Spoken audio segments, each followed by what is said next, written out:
19వ శతాబ్దంలో క్రియాశీలక సామాజిక ఆలోచనాపరులు మహాత్మా జ్యోతిరావు ఫూలే అక్షరాలను ఆయుధంగా చేసుకుని సమాజంలోని అణగారిన వర్గాలైన గ్రామస్థులు, రైతులు, కార్మికులు, మహిళలకు మానవ హక్కులను కల్పించడం కోసం జీవితమంతా పోరాడారు.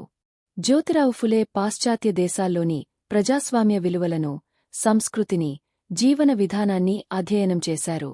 థామస్ పైన్ రాసిన రైట్స్ ఆఫ్ మాన్ పుస్తకం ద్వారా ప్రభావితం అయ్యారు. అమెరికా స్వాతంత్ర్య పోరాటం కూడా ఆయనను ఎంతో ప్రభావితం చేసింది. మానవతా విలువలైన స్వేచ్ఛ, సమానత్వం గురించి ఆయన చేతలోతుగా ఆలోచింపజేసింది. సమాజంలో పేరుకుపోయిన మూఢవిశ్వాసాలకు, అజ్ఞానానికి కారణమైన బ్రాహ్మణాధిక్యతను కూకటివేళ్లతో పెకిలించాలంటే విద్యయే సరైన మార్గం అని నిర్ణయించుకున్నారు ఫూలే.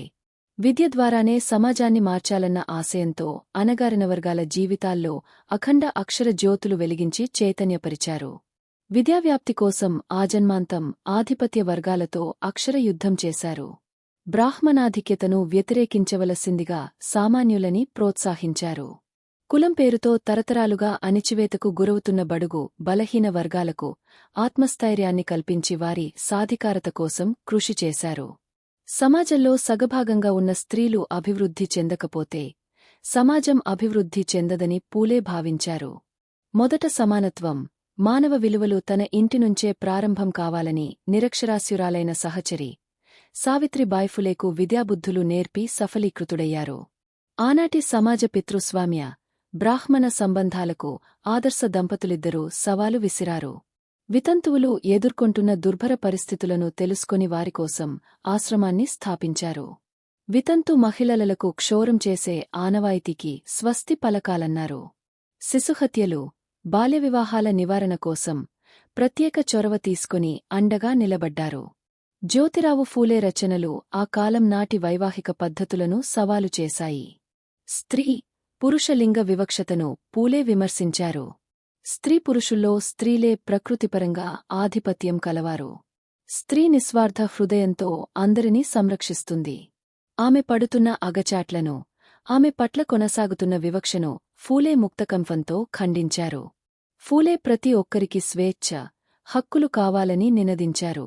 కార్మికుల, రైతుల, మహిళల హక్కుల కోసం అలుపెరుగని పోరు చేశారు. ప్రత్యేకంగా పత్రికల ద్వారా భావ ప్రచారం చేసి వారిలో ప్రశ్నించే తత్వాన్ని పెంచారు. శూద్రవర్గంపై ఆధిపత్య వర్గాల దోపిడీని బయటపెట్టారు. ఆ వర్గంపై భావజాల దాడిని తీవ్రంగా ఖండించారు. వేదాలు, మతం పేరుతో వారిపై కొనసాగుతున్న ఆధిపత్య ధోరణులను నిరసించారు. వారిలో ఆత్మగౌరవాన్ని నింపి చైతన్య జ్వాలలను రగిలించారు. మలినమైన మానవ మస్తిష్కాలను తన అక్షరాలతో శుభ్రపరిచారు. అజ్ఞానం, బానిసత్వపు ఆనవాళ్లు ఉన్న నాటి సమాజంలో తన సామాజిక తాత్విక చింతన ద్వారా సమతా సమాజ వికాసం కోసం పరితపించారు.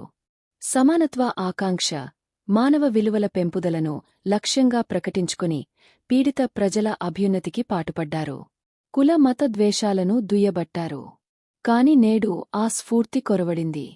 ఆనాడు అనాగరికమైన అజ్ఞానం నుంచి నాగరికమైన మానవ వికాసం కోసం కృషి జరిగితే, నేటి పాలకులు కరోనా సమయంలో వ్యవహరించిన తీరును బట్టి సమాజం మరలా అజ్ఞానం వైపు పయనిస్తున్నట్లు అనిపిస్తుంది. భారతదేశం వైజ్ఞానిక విప్లవం సాధించింది అని చెప్పుకునే పాలకులు ప్రజల చేత చప్పట్లు కొట్టించడం, లైట్లను ఆర్పివేయడం వంటి విధానాలు చేపట్టడం ఏ నాగరిక అభివృద్ధికి నిదర్శనం? మతం పునాదుల మీద రాజకీయాలు నడవాలన్నది నేటి పాలకుల లక్ష్యం. ఏ కుల, మత జాడ్యాలను ఫూలే నిరసించాడో దానికి భిన్నంగా ఈనాటి పాలకులు ఆ కుల పునాదులపై జరిగే అభివృద్ధే నిజమైన అభివృద్ధి అని, అదే నిజమైన సంక్షేమం అని ప్రగల్భాలు పలుకుతున్నారు. విద్యా వికాసం చెందాల్సిన చోట నేటి పాలకుల హయాంలో నేరమే రాజ్యమేలుతున్నది. హక్కులు అడగాల్సిన చోట రక్షణ కోరవలసి వస్తున్నది. మహిళలు, ఆదివాసీలు, దళితులు, మైనారిటీల ఆత్మగౌరవం అటకెక్కింది. మానవతావాదాన్ని మరిచి మానవ విలువలు లోపించిన మనుధర్మాన్ని అమలు చేస్తున్నారు. ఇదేనా ఫూలే స్ఫూర్తి?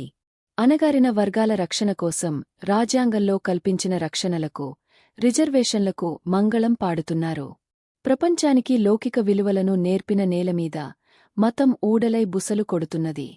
విజ్ఞానానికి నెలవైన విశ్వవిద్యాలయాలు, యంత్రాల మెదళ్లను తయారుచేసే కేంద్రాలుగా మారాయి. ఏ విద్యా అవకాశాలు అయితే నిమ్నవర్గాల జీవితాలలో వెలుగులు నింపుతాయని ఫూలే భావించారో అది నేడు కార్పొరేట్ కబంధ హస్తాలలో చిక్కుకుంది. ఆత్మగౌరవం కోసం కులంలేని సమతా సమాజం నిర్మాణం కోసం ఫూలే ఆలోచనలు చేస్తే నేటి పాలకులు కులం పునాదుల మీద విభజించి పాలిస్తున్నారు. సామాజిక వివక్షతలను పెంచి పోషిస్తున్నారు. ఇలాంటి చర్యలన్నీ ఫూలే స్ఫూర్తికి విరుద్ధం. మనం ప్రపంచ మేధావిగా కొలిచేడా బిఆర్ అంబేడ్కరే ఫూలేను తన ఉద్యమ గురువుల్లో ఒక గురువుగా భావించారు. అసమానతలు లేని సమాజం కోసం ఫూలే పడ్డ శ్రమ, తపన వెలకట్టలేనిది. వారి ఆశయాల సాధన కోసం వారు కలలు కన్న వివక్షతలు లేని ఆధునిక సమాజ నిర్మాణమే లక్ష్యంగా పోరాడదాం.